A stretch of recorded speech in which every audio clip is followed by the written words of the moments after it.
Hi, welcome to Treasures and Adventures. My name is Lisa, and I've been very sick for the last going on 2 weeks with bronchitis again. It came back on me, so that's why you haven't seen many videos.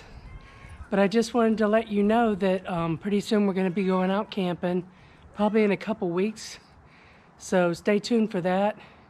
And I wanted to take this time to tell you all how much I appreciate all the new subscribers and all the support I've been getting. I really, really do appreciate it. But in this video, I'm gonna tell you a story about something that happened to me when I was traveling around the United States by myself. I was planning on hitting every state. The only state I never got to so far is Hawaii. And I was traveling by myself, and I've got two very creepy stories to tell you about a woman traveling alone. So stay tuned for that. In the meantime, check out my dogs. The yellow lab is Lucy, and the little Yorkie is Jazz. They've been helping Mama heal up. So stay tuned for that story. You say hi, Lucy? Say hi. You're such a good girl. Hey, Jazzy. That's little Jazz. This here's the monster. Little Belle. Gets into everything, right, Little Belle? This is little Peekaboo. She's always hungry. Right, Peekaboo?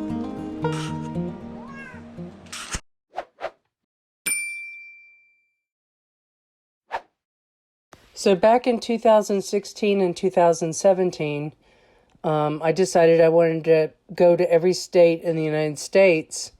And I was a woman traveling alone for the most part of this. And in 2016, I really didn't have any issues.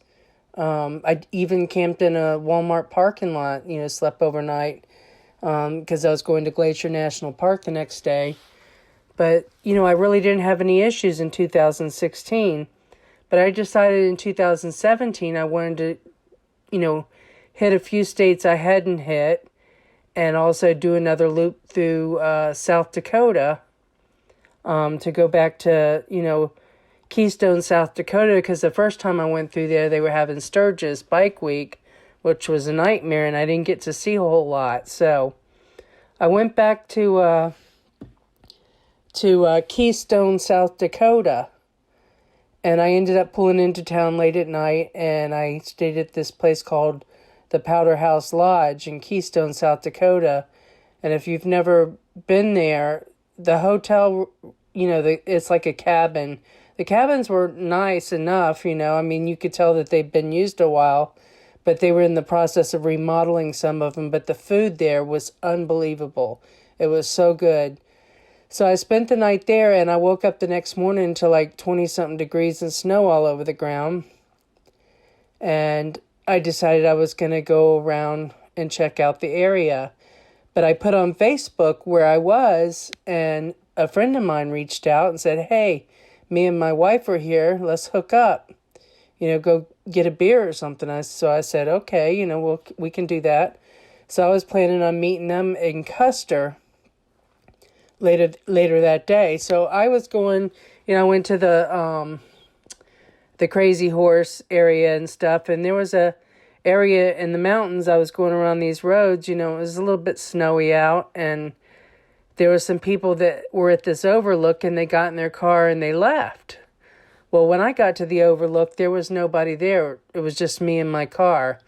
So I got out of my car and I walked up to the top of the overlook, and when I got to the top, the next thing I know, this guy comes walking around this boulder out of nowhere, and he's totally drenched with sweat, and it's been snowing out, but he's totally drenched with sweat, and he starts acting real friendly towards me and asking me, "Where are you from? Where are you going? Who you with?" The whole works, and I was really getting creeped out by it.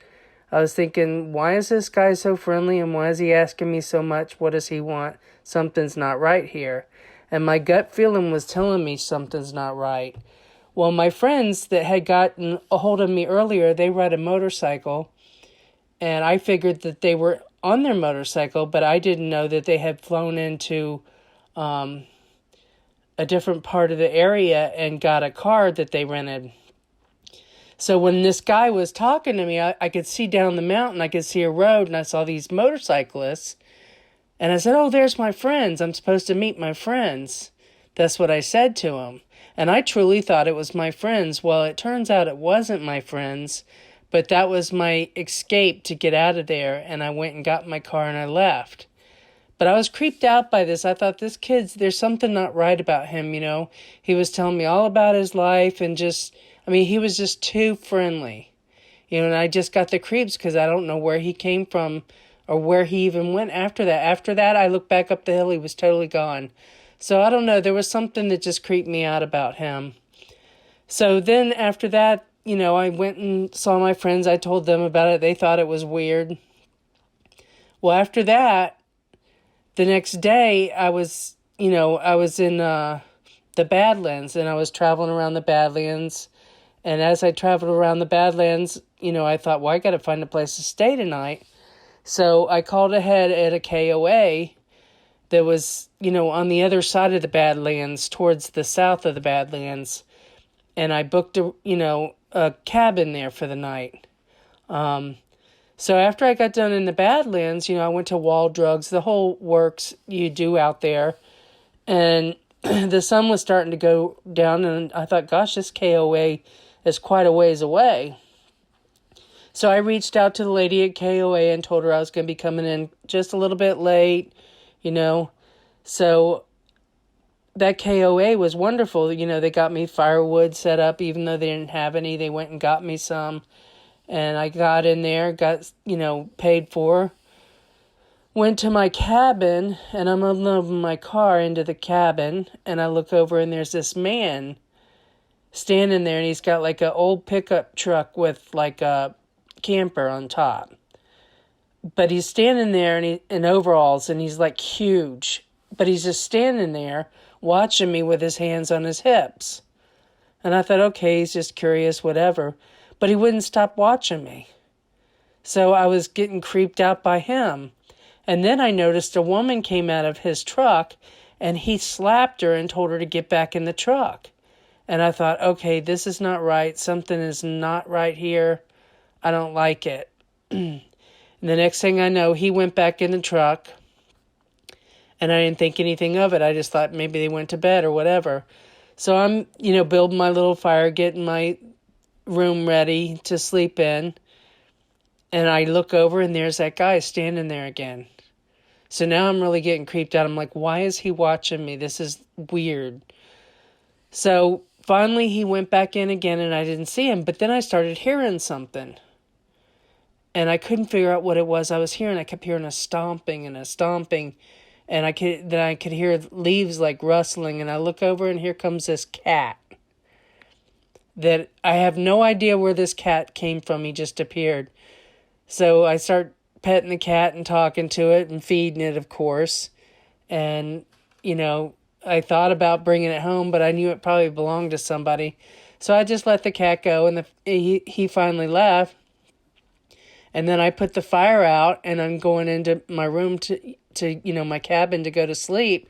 And I look over, and there's that guy again staring at me. So I was really creeped out. Needless to say, I didn't come out of my cabin that night.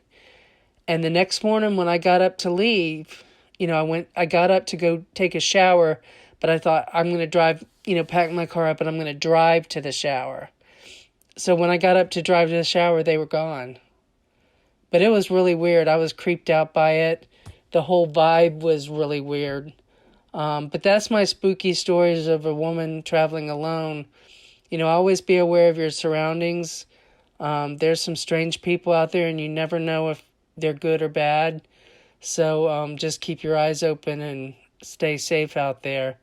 But I hope you enjoyed my story, and I appreciate you watching my channel. And thank you for watching. And until next time, don't forget to get outside and live.